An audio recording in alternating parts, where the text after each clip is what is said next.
I saw Devil Wears Prada 2 last night. But before I post my full review, there is one subject I want to touch on really quickly.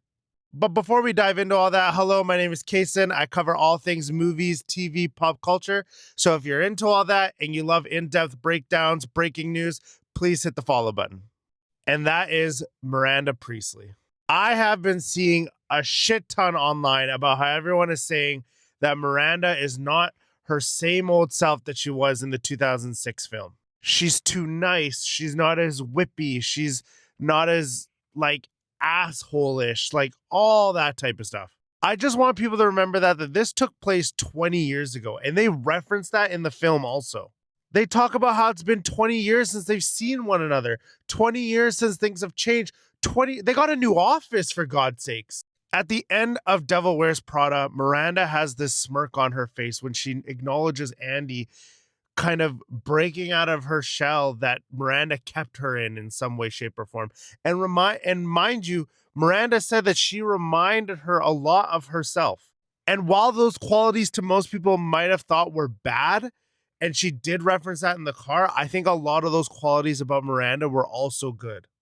We get reference in the film about how work culture has changed, how billion-dollar companies are coming in to take over, all that type of stuff. And I think that changes Miranda's aspect and Miranda's outlook on things when it comes to the fashion industry. Not only that, but how she treated other people.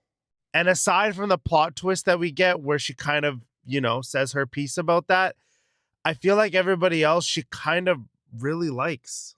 And we also get a good moment with her and Nigel to represent that. So while everyone is talking about how they wanted the original Miranda, look, you also need to remember that she did not have that many lines in the first film. She was quippy and asshole-ish, yes, but it was because she got her 1 to 3 liners that she was able to throw out there every now and then. She barely spoke in that film.